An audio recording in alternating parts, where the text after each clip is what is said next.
ब्रेकनंतर एक महत्त्वाची बातमी समोर येते। आरेमधील 65 एकरवर वृक्ष लागवडीचे नियोजन करा असे निर्देश मुंबई उपनगर पालकमंत्री आशिष शेलार यांनी दिलेत। जंगलाची घनता वाढवण्यासाठी उपाययोजनाबाबत कृती आराखडा तयार करा असे निर्देश देखील देण्यात आले।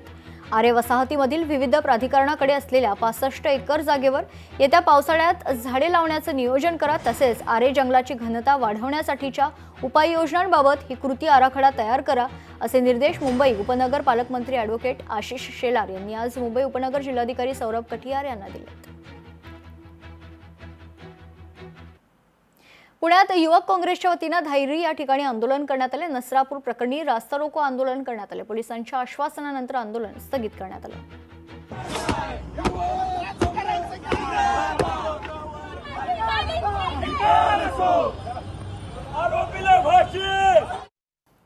हर्षवर्धन सपकाळांची जीभ घसरली। मुख्यमंत्री फडणवीसांवर बोचरी टीका सपकाळांनी केली। हर्षवर्धन सपकाळ यांची जीभ घसरल्याचं आज पाहायला मिळालं।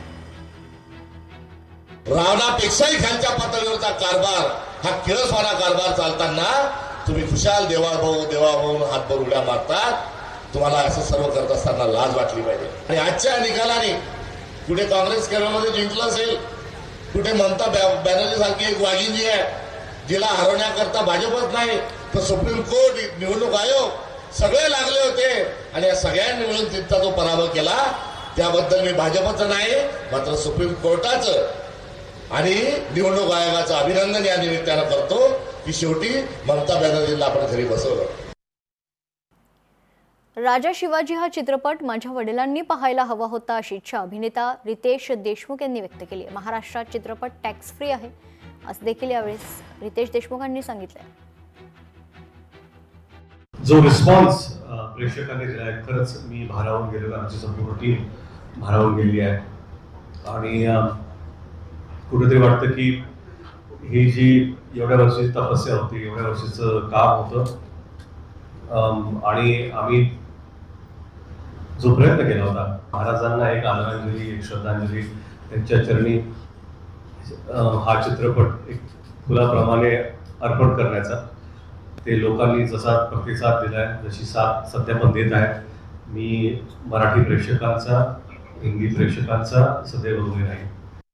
नसरापूरमधील अत्याचार प्रकरणात भर चौकात फाशी द्या आंदोलनकर्त्यांची ही मागणी आहे। मनसेकडून निषेध नोंदवण्यात आला। महाराष्ट्र नवनिर्माण विद्यार्थी सेनेच्या वतीने आज नवले ब्रिज या ठिकाणी नसरापूर येथील संतापजनक घटनेच्या निषेधार्थ भर चौकात फाशी हे तीव्र आंदोलन करण्यात आले।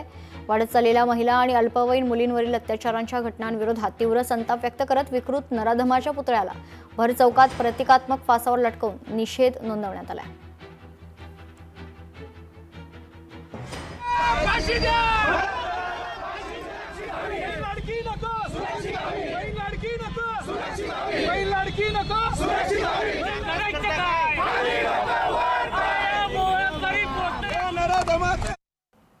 सोलापुरात नसरापूर घटनेच्या निषेधार्थ कॅन्डल मार्च काढण्यात आला होता। विठ्ठल मंदिर ते नवी पेठ परिसर कॅन्डल मार्चचं आयोजन करण्यात आलं होतं। चिमुकलीला न्याय देण्याची महिलांनी यावेळी मागणी केली। नराधमाला अशा शिक्षा झाली पाहिजे की आणि त्याला कोणताही वकील नाही मिळाला पाहिजे आणि जे त्याला हे देते ना जामीन त्याला पण ठेचला पाहिजे आणि त्याला काही जामीन बिमीन काय मिळालं नाही पाहिजे।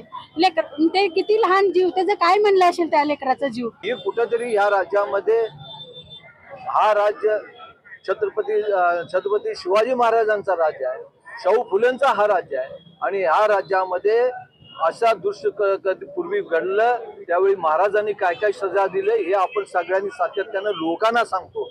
पण आज आपल्या राज्यामध्ये असं लहान मुलावर अत्याचार होत असताना या सोलापुरातली जनता आज स्वस्थ बसणार नाही आहेत। या सोलापूरच्या शहराच्या लोकांना न्याय पाहिजे आहे।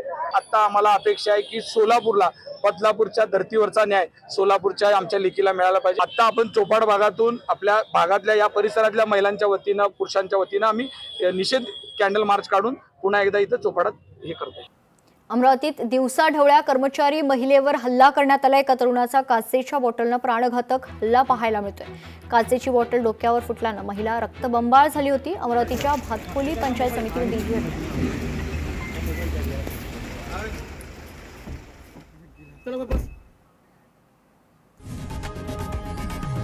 लोकशाही मराठी ऐका, पहा, जागरूक रहा।